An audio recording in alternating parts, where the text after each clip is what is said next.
Hey, how's it going everyone? Kane, let's stay here. Welcome back to an episode of Collect Zone Hall. Bear with me, I'm a bit under the weather. I've been sick for the past few days or so. Yeah, it's a weird time of year. I always seem to get sick when, at the beginning of the new year. But yeah, I got a load of comics today, like quite a big stack today, and yeah, I got through them, and yeah, some were really good.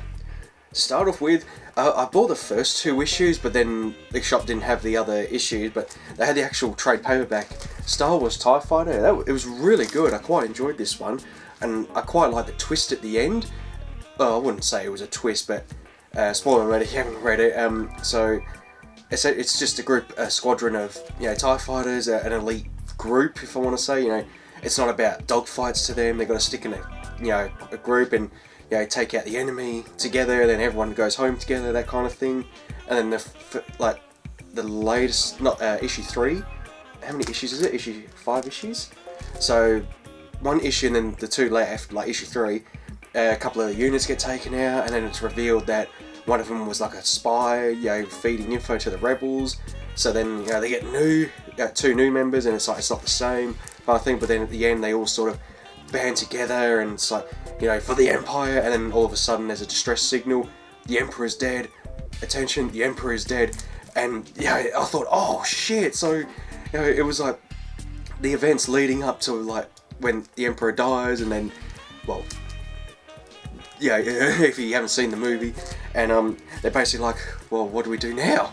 So yeah, it was a really good end. I've got a few Star Wars ones actually. Starting a new series, issue 1 of Star Wars. I quite enjoyed this one. It's basically the events right after Luke and Darth Vader had their battle and he lost his hand. So it's sort of the events between that, and they're going to look for Han, or try and look for him, and yeah, really good. I recommend it. Alright, I'll do these ones together because I decided to buy the last 2 issues. Star Wars Target Vader. Yeah, really good. I really enjoyed this one. But I didn't realise that the comic shop had a load of Star Wars trade paperbacks rather than single issues. So I'm gonna do that from now on. I'm like, instead of buying single issues that I see, I'll get the trade paperbacks.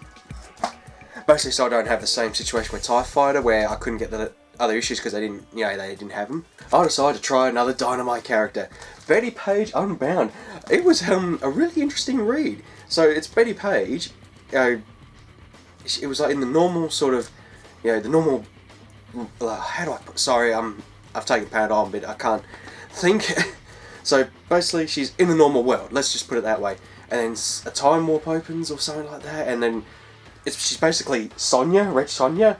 And then the next issue, I believe she's going to be Vampirella, like in her getup. So yeah, it was quite a fun read. Alrighty, I love me some AVP. Issue 2 of the next series of Aliens vs Predator. Yeah, pretty good. Very one-sided. The Predators are just getting annihilated by one alien. Talking about Red Sonja, issue 12. Yeah, really good. Actually, while we're on the subject, I've still got a couple of issues. I'm sort of ending my time with Marvel and DC. I just cannot get. Don't get me wrong. I'm enjoying Batman Beyond and anything Punisher, but I was going through comics the other week and I sort of got lost track. I thought I've got so many comics that I've got to go through and try and reorganise, and I've realised there's so many series. I've got Harley Quinn over 60 issues, Batman Beyond in total I've probably got about 60 issues, Suicide Squad 50 to 60 issues, so I might stick to online for them. So then, because it's a continuing running series, unlike things like Vampirella, she'll have a series with only 10 issues, some with only 4 issues. You see what I mean? It's not like every week or fortnight I'm coming in and getting another issue. It's sort of a break in between, and I can always read, Vampirella, Red Sonja, Cassie Hack, everything like that, or AVP and that stuff, but I'm just not really into them anymore, so I might just cut my ties with it and just stick with the ones that I do enjoy reading. I tell you what, just on that subject, I've been really getting into mangas lately. I've about 2 more issues in this one, Demon Slayer. I'm really loving it. I just got through, what's that one? The Shield Hero? My Hero's Shield or something? I can't remember. It's over there, I can't see it. Got through that. I really enjoyed it. I read issue 1 of Goblin Slayer. Not as, I've read a lot of things. I thought, I'll give it a read.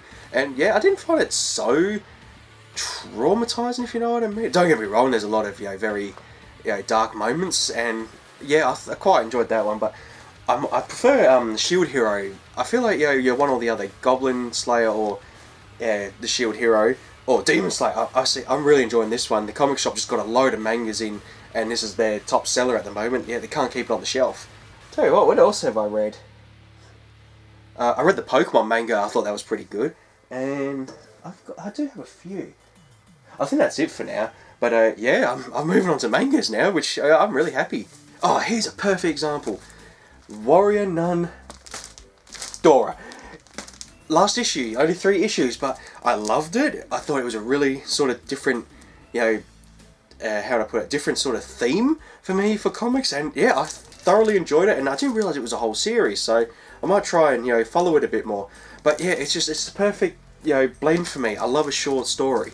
Now this is a very gorgeous cover. Issue 5 of Vampirella and Red Sonja. That's absolutely gorgeous. Continuing on. Vengeance of Vampirella. They are really going... Excuse me, I just saw the picture and I kind of lost it there. Yeah, they're really going out there with these covers. Just, really going out there. Not complaining. Alright, continuing on with Venom, issue 22. And it is a shame, because I did enjoy Venom, but, I'm not in a rush to read them, if you know what I mean. Whereas, like I said, Vampirella, Red Sonja, Castiac, Aliens vs Predator, and all those like new indie ones that I've been catching up. I'm sort of burnt out with Marvel and DC, if you know what I mean. I just can't get behind it. I'll tell you a really good example. I loved Spider Island, 5 issues. Everyone's turned into spiders, and Spider-Man and his group are trying to find a vaccine. Really enjoyed that one. And Punisher vs Deadpool, 5 issues. I wish Marvel and DC would do that a bit more. Not a continuing like 50 to 100 issues. I just wish they'd, step it back a bit. Don't burn yourself out. Alrighty, last 2. I've got a lot of sort of, back-to-back issues. This is a series I've really enjoyed.